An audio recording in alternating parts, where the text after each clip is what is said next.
Hello friends, so today we will practice with a new concept English grammar rule number 5th। तो हमने English grammar के rule number 4 तक पिछले video में पढ़ चुके हैं। जिन्होंने हमारा वीडियो नहीं देखा तो इसकी लिंक डिस्क्रिप्शन बॉक्स में दी हुई है, आप वहां जाके क्लिक करें और आप वीडियो देख सकते हैं। और हमारा ये रूल नंबर 5 है जो कि हमारे डेली कन्वर्सेशन के लिए बहुत ही यूजफुल सेंटेंस बनेंगे। और ये बहुत इजी रूल है। आपको डायरेक्ट ये स्ट्रक्चर रखना है और उसमें सेंटेंस अरेंज कर देना है। तो गाइस ये वीडियो आपके लिए बहुत ही हेल्पफुल है। आप लास्ट तक बने रहें, मैं आपको एक एक करके रूल्स बता रही हूँ, आप मेरे साथ ज़रूर प्रैक्टिस करें। और एक बात और मेरी याद रखें कि आप नोट बना लें, नोट करते चलिए, क्योंकि आपको जैसे भूला तो आप थोड़ी सी नोट देखें और आप तुरंत स्ट्रक्चर याद करें और उसमें सेंटेंस बना पाएंगे।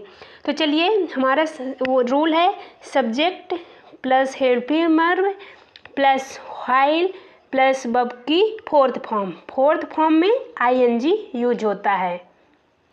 हमारे इसमें इस स्ट्रक्चर से ऐसे सेंटेंस बनेंगे कि हम एक काम कर रहे हैं, उसी के दौरान हम दूसरा काम भी हमारा हो रहा है। एग्जाम्पल है आपके सामने, जैसे कि वह खाना खाते खाते टीवी देख रहा था। मतलब कि वो दो काम कर रहा था, वो खाना भी खा रहा था और टीवी भी देख रहा था। तो हम ऐसे सेंटेंस अपने कन्वर्सेशन में, अपने घर में, अपने फैमिली से यूज करते हैं, बात करते हैं। तो इनकी इंग्लिश मीनिंग क्या होगी? He was watching TV while eating food.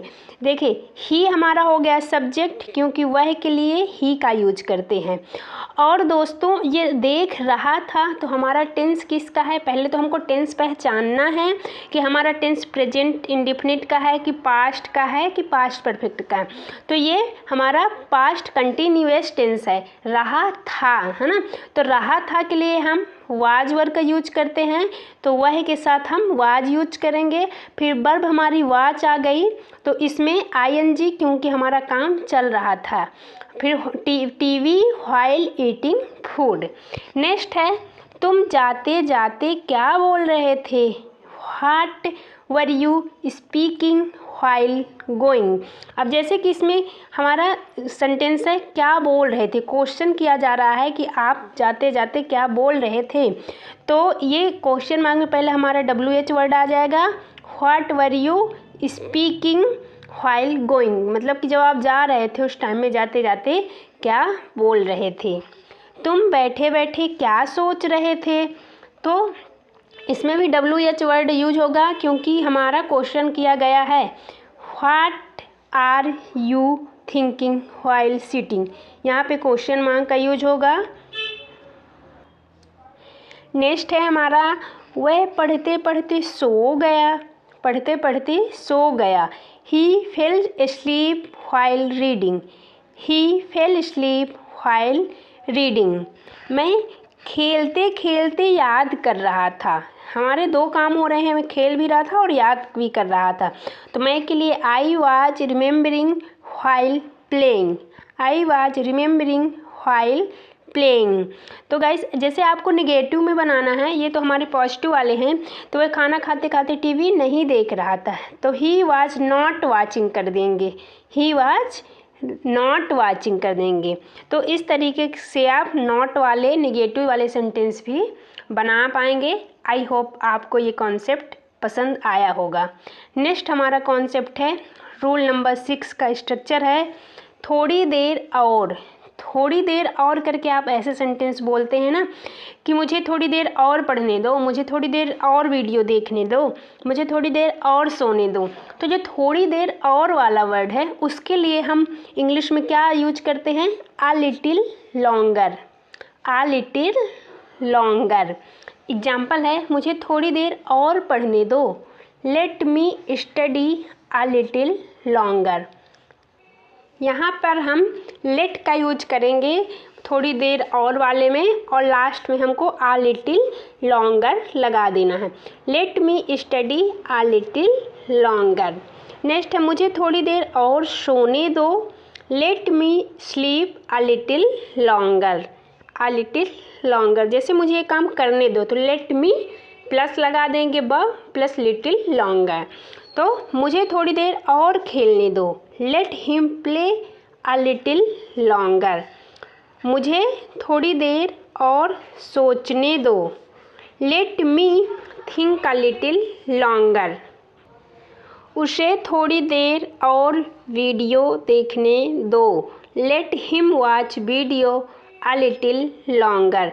जैसे आपको निगेटिव में बनाना है तो इसका निगेटिव भी बना सकते हैं, मुझे थोड़ी देर और नहीं पढ़ने दो, तो let me not study a little longer, subject के बाद आपको नॉट का यूज कर देना है। तो आई होप कि आपको ये कॉन्सेप्ट समझ में आया होगा।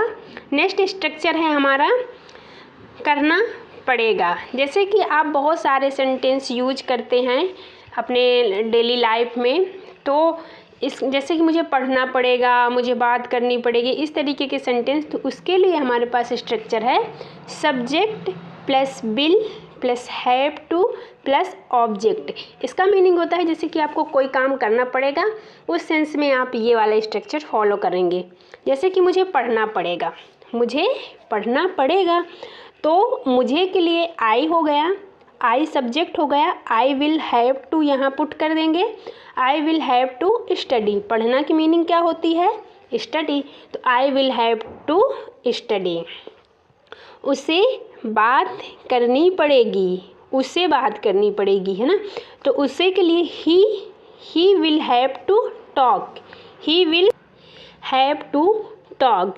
लेकिन अगर आपको सेंटेंस निगेटिव में बनाना है कि उसे बात नहीं करनी पड़ेगी, तो he will not have to talk, आप हेल्पिंग वर्ब के बाद हमेशा नॉट का यूज करेंगे, तो यहाँ पास हो जाएगा he will not have to talk.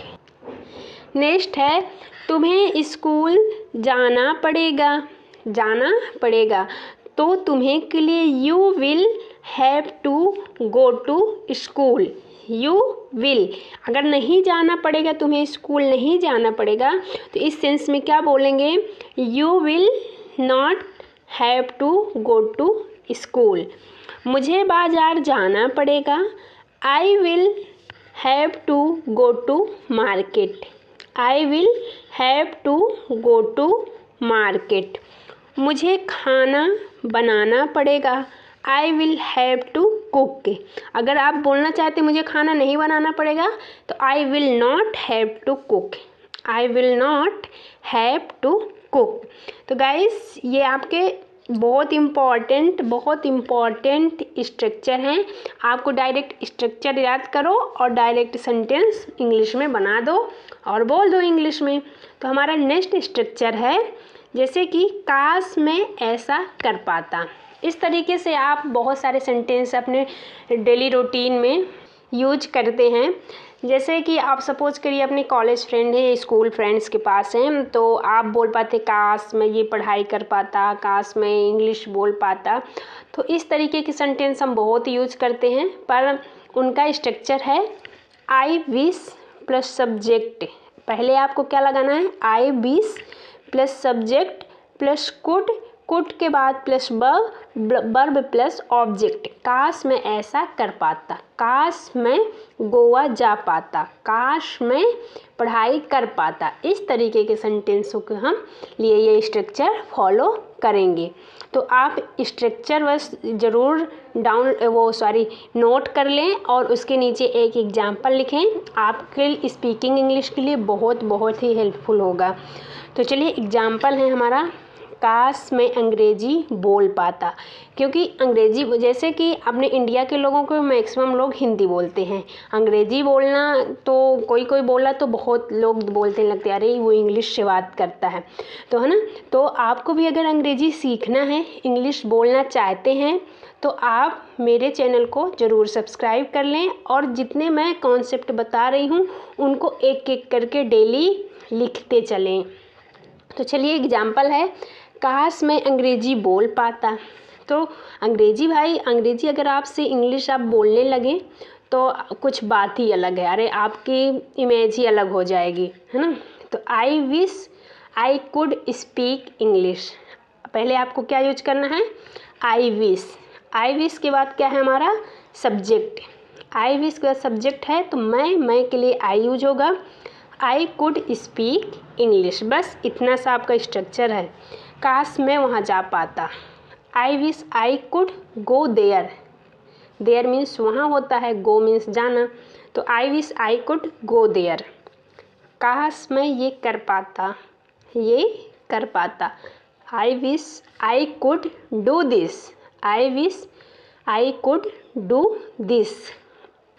जैसे कि आप मान लीजिए अपने होम टाउन से बहुत दूर हैं, कहीं विलेज, वो हाँ मान लीजिए कहीं आप दिल्ली में हैं, इंदौर में हैं, कहीं पढ़ाई करने गए हैं, तो आप बोलते हैं काश मैं गांव जा पाता, दिवाली आ गई मैं गांव, काश मैं गांव जा पाता। तो काश मैं गांव जा पाता, तो बस आप स्ट्रक्चर को फॉलो करिए। I wish I could go village, I wish I could go village. काश मैं तुमसे मिल पाता, I wish I could meet you, I wish I could meet you. Guys, तो ये हमारे 4 मोस्ट इम्पॉर्टेंट स्ट्रक्चर हैं, इंग्लिश ग्रामर के रूल्स हैं। इंग्लिश बोलना बहुत ही आसान है गाइस, आप एक एक कॉन्सेप्ट को लिखते चलिए, एक एक स्ट्रक्चर को, और उसके नीचे एक एग्जाम्पल, बस सारे एग्जाम्पल नहीं लिखना, आप समझ जाएंगे। अगर आप वीडियो देखे रहेंगे तो आपको बन पाएंगे, मैं प्रॉमिस करती हूँ कि आप इंग्लिश बोल पाएंगे। अगर धीरे धीरे आप प्रैक्टिस करेंगे तो आपको इंग्लिश बोलना बहुत आसान हो जाएगा। तो अगर गाइस आपके लिए वीडियो हेल्पफुल हो, आपको वीडियो पसंद आई हो, तो हमारे वीडियो को लाइक करें और कमेंट बॉक्स में ज़रूर बताएं कि आपको वीडियो कैसी लगी। तो please subscribe my YouTube channel. Thanks for watching to everyone. Bye bye, take care.